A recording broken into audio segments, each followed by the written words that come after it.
afternoon and welcome to another edition of Nook News. Today I am here with Gary Sturgis, who is a bereavement facilitator at Hope Floats. And today's topic is going to be grief. And I'd like to start, Gary, by finding out about your story and how you ended up working at Hope Floats or volunteering at Hope Floats. So I lost my spouse in 2014 to pancreatic cancer, and when that happened, I was not prepared for the amount of grief that I was suffering after that loss. I had had loss in the past, but never a major loss like that one. So I decided to try to get help. I knew I couldn't go it alone, so I went to a friend of mine had told me about Hope Floats in Kingston, and that they had bereavement support groups there. So I registered for one and I signed up and joined one. Now, though, that has taken a different turn. Yes. And now you are, well, I guess my first question is, are all the people that work at Hope Floats volunteers? Pretty much, yeah. Okay. Yeah, they have some office staff that are paid employees, but very few. And there's also some licensed social workers on site at the campus. Okay. And so do you want to tell us a little about Hope Floats? But before you start, I'm going to give the phone number of Hope Floats. The phone number for Hope Floats in Kingston is 781-585-4221. So after listening to our show today, if people found that they thought it might be helpful, they could call and find out about the program. Exactly. Okay. So can you tell us a little about, I'm sure you know the story about how Hope Floats began. I don't know that story. So Hope Floats was created and brought about by Denise and Ken Brack. It was established in 2008. They set it up in honor of their son Mike, who was killed in an automobile accident in 2002. So it's basically it's a bereavement and educational center that's for anyone that's grieving, anyone that's dealing with an illness, anyone that's dealing with any kind of life challenge. And they're a nonprofit, and all their services are free support services for anyone that needs help with bereavement. Or they also have yoga classes, they have healing circles, they have mediums, they have workshops, one of which I do there. It's a coping with grief workshop. So they have a lot of different things besides, but their main focus is bereavement services. Okay. So why don't we go back, and you said you do a coping with grief workshop. Yes. Can you tell us a little about, if someone watched our show and heard your story and was in a similar situation, what would it be like if they signed up to be part of that group? A part of a coping workshop. So the coping workshop, there's two of them. Well, there's actually three of them. There's one coping with grief workshop that's an hour and a half, and that's basically I go through grief in general, and then I also go through strategies to cope with grief. Kind of like the 5 aspects of grief being like physical, emotional, cognitive, social, spiritual, and then I give coping defenses for those symptoms of grief. And then we also talk about children, how to deal with children when children are grieving. What do you do with all the stuff when you lose somebody? What do you do with all the personal belongings? Anything like that. And that's an hour and a half. Then we also have, I also do a 4-part one where we get a little more into each one of those. And it's starting in March, the next one. It's going to be every Saturday. And that one, again, is an hour and a half, but it's 4 sessions. And then I also do one during the holidays called Coping with the Holidays. And that's a grief workshop because holidays are very difficult for people that are grieving. People always say the first holidays after the loss seems to be the worst. The first anything after the loss. The first you're right. Yeah, I guess the not first just anything. Yeah, tough. The people that we deal with at the Center for Active Living are mostly older people, and you know this, and to them, many have had lots of losses because they are older. Is the spouse the hardest? That's a tough question because I think grief is grief. Sometimes I personally have lost a spouse, but sometimes I think it's probably even more difficult to lose a child. So one of the things that's really special about Hope Floats, given the fact that Denise and Ken did lose their son, is that they have a Mike's Club program, and Mike's Club is for teens, children, and their families that have lost either maybe the child has lost a dad or a mom, or it's for someone that lost a child. So usually, if those groups are kind of ongoing. So some of our groups, for example, our spouse loss group is an 8-week program. It's an 8-week group. It runs either bi-weekly or weekly. The child loss group goes on continuously, and so does the suicide group. So, I guess the answer to that question is a loss, and all our relationships are different. So I think it depends on, I always say the worst grief is my grief, because I'm the only one that knows the relationship I had with the person that I lost, and you're the only one that would know the relationship you had with the person you lost. So it's kind of, I guess, a convoluted question. You're absolutely right. Yeah. As I was saying it, I have not lost a child, thank goodness, but you're right. I have seen families that have, and in our own family we have, but I never even thought about it. Like, I think it more about spouse, partner, or just loved one. I don't know. Hadn't thought about it like that.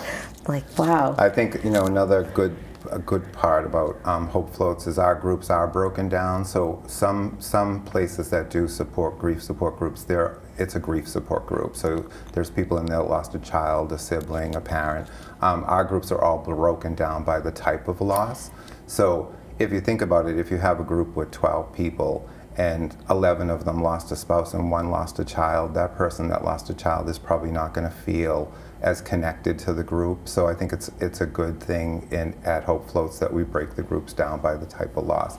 And all our groups are facilitated by a trained volunteer who has a similar loss. So for example, the only groups I typically do are partner-spouse loss groups. And if someone lost a child, they would be the volunteer that facilitates the child loss group. So when you call into Hope Floats, does Denise call people back and then maybe ask certain questions to figure out which groups would be best suited for you? Absolutely. So if someone was interested in a group, you could go onto the Hope Floats website and you could find the group that you want. There's a calendar. It will tell you the days and times and what type of group it is. There's a phone number to call that you gave out to register with Denise. Denise will take the call and she will do an intake. She'll ask certain questions. The questions are asked to really find out if the person is right for the group, because regardless of the fact that if you lost a spouse and you were calling because you wanted to get in the spouse loss group, no one really knows someone's background. So someone could be calling in that has maybe complicated grief because they've had some past losses or they have some mental health issues. So Denise kind of needs to screen that to make sure that the person is a good fit for the group and that the group would be something that would be supportive and helpful to them. Perfect.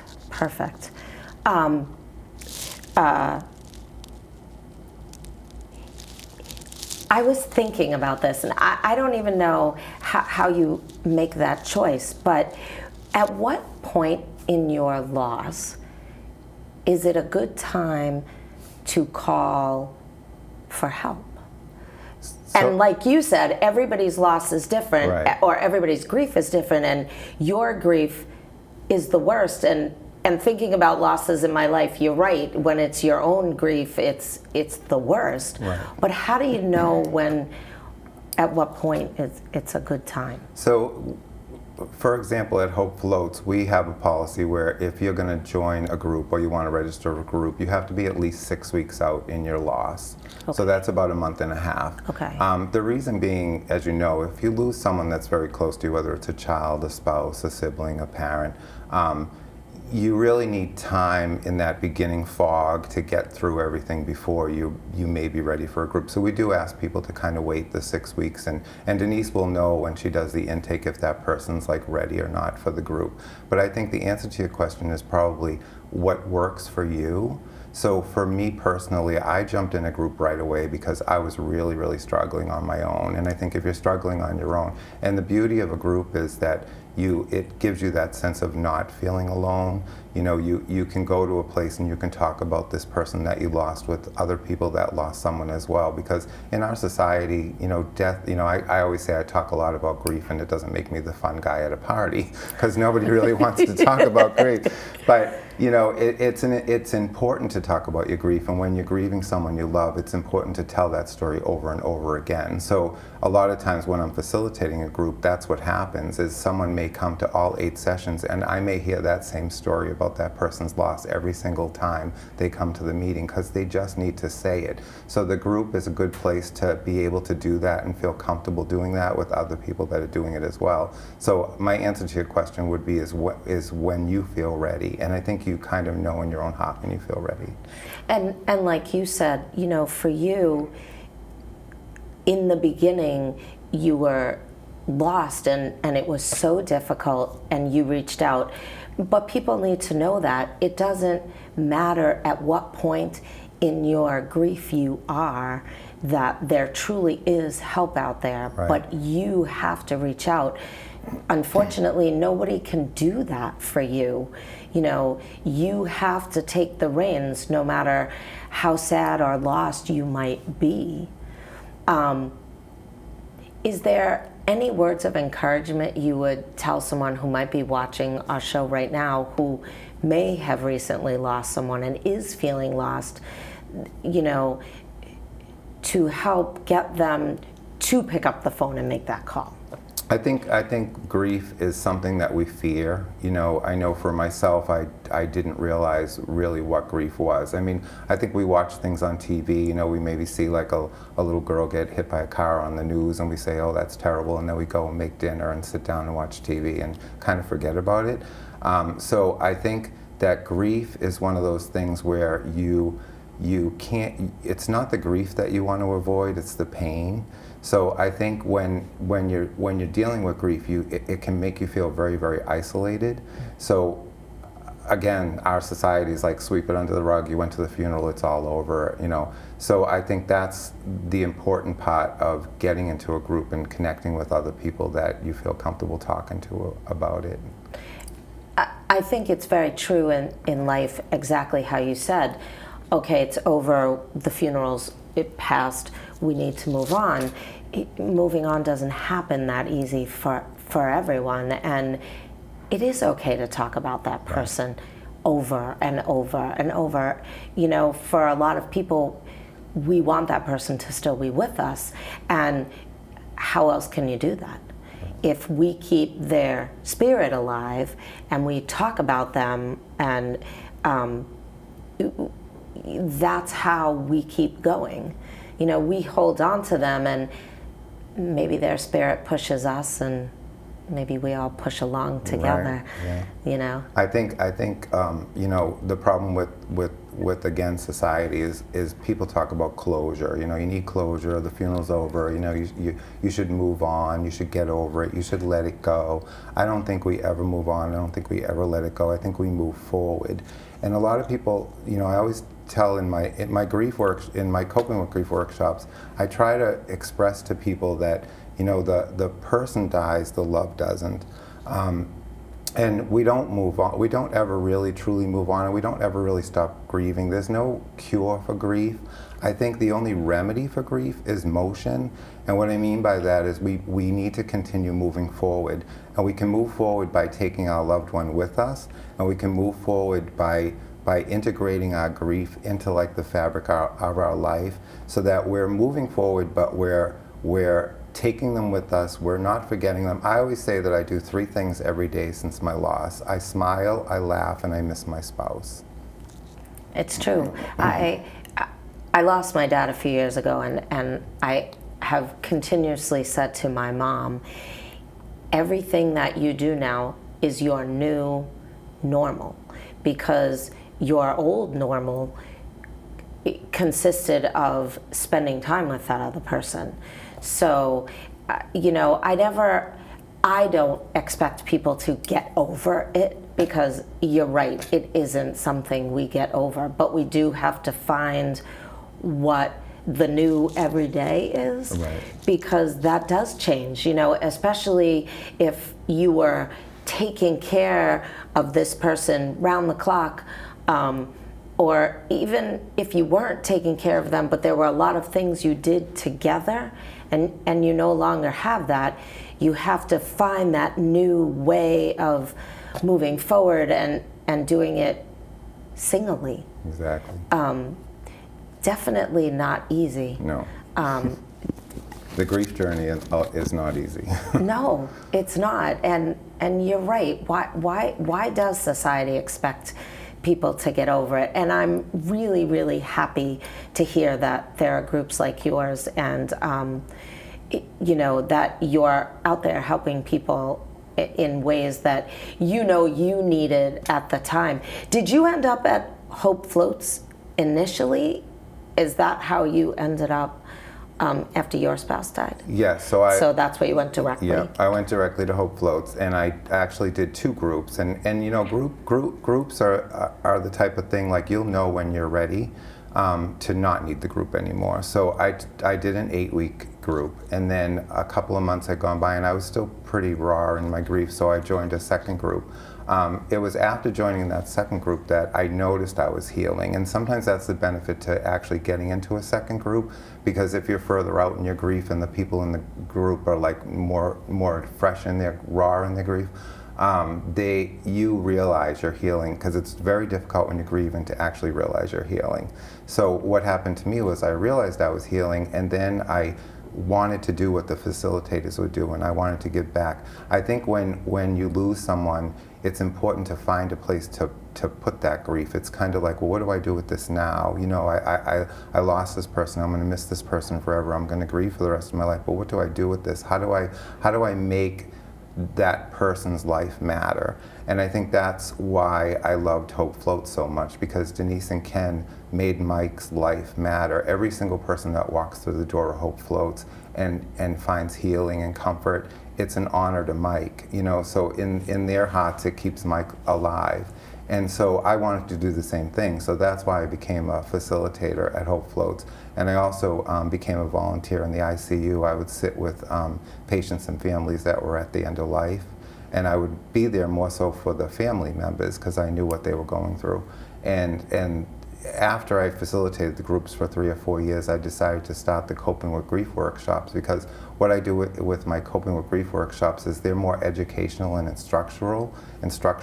I like to kind of like help people understand grief, because again, I think if we don't fear it so much, we'll be able to integrate it into our life and go on and deal with it. Speaking of the Coping with Grief, we can let people know that hopefully in the near future, they'll be able to participate in that group at the Center for Active Living. We don't have an exact date yet, but we are working on putting that into the schedule, and I know you will be a great addition looking forward to it. what we already do.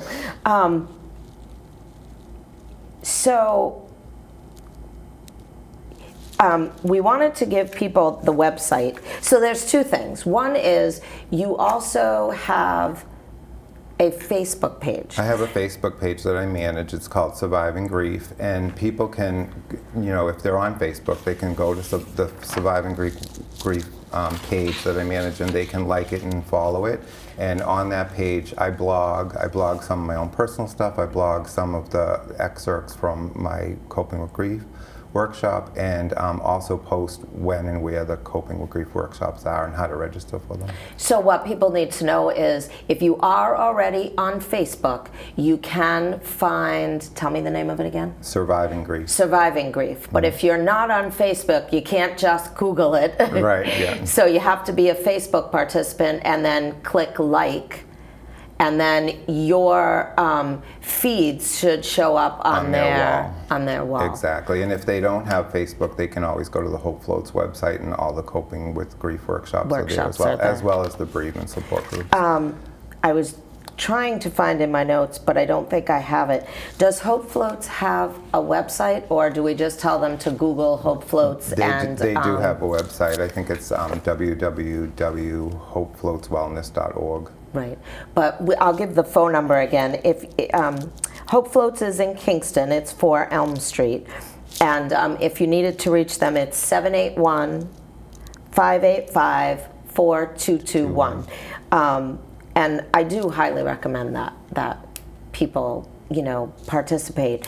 Do you think, so you talked about 2 different groups. You talked about a 4-week group where you talk more extensively about the parts of grief. And then you talked about your 1.5-hour workshop. So in the 4-part series, like we had talked about a few minutes ago, like when you have to get rid of their stuff, how do you help somebody do that? like you don't go to their house and hold their hand. Yeah, I mean, so I know that's got to be the hardest part. Yeah, I mean, for the most part, as far as like the personal stuff goes, I always tell people, if it brings you comfort, keep it. So, I think we have this way of like, it's funny in the groups because you hear different opinions. Some people will say, I haven't moved a single thing. I haven't thrown a single thing of my husband's away. Or other people will say like, oh, the minute the funeral was over, I went through the house and cleared everything out. I always say don't do anything in the first 6 months to a year. And if you're going to do that, have somebody help you. Or I always say, if you pick something up and you say, this brings me comfort, then keep it. Keep it forever if it brings you comfort. If it's something that doesn't keep you comfort, then, it doesn't serve you anymore, then you might as well just get rid of it. It's true. It's very funny, but when my dad passed and my brothers and I all helped my mom get rid of some of the items or pass them along, I kept a couple of his sweatshirts because, you want to put it on and almost like you can feel them hugging you. I kept shoes. I figured if you come back, you need shoes, right? Oh my God. But you're right. Every one of us is going to look at it differently. But I guess I wanted to move a little past that. So you dealt with your grief because we don't get over it. Mm-hmm. And then you found a way to volunteer and give back. Right. I wanted to talk a little bit about the Center for Active Living and how we help people do that. A lot of people come to us after they've lost a spouse or a loved one. It all depends. And we have changed lives. So I can only imagine how your life has changed by now. You get to help other people. But we have volunteer opportunities too at the center. And I think it does help when you're not sitting home alone day after day, and you get out of the house and you go somewhere that might bring you a little bit of joy. So I guess what I'm saying to the people out there is, it's okay to move forward, and it's okay to find that something that brings you joy, and your loved one isn't going to be mad in any way that you are not sitting home every day and crying, over their loss. I think our loved ones want us to be happy. I always say, put yourself, in the opposite place, and what would you want? If you were the one that left your loved one, you'd want them to be happy. To be happy. And so I think, Gloria Steinem said once that the final stage of healing is taking the bad thing that happened to you and helping other people, and that's what I'm trying to do with my workshops. And Gary, I've talked to you quite a few times, and I think you are really doing everything you set out to do. So our time is up, and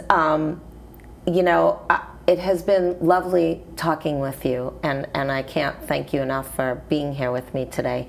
But I know that people can come to the Center for Active Living and participate in your group, and they can also find you at Hope Floats, and I know you'll be able to help them navigate the grief cycle of their life too. Yeah. So thank you so much for joining me today. Thank you. Thank you.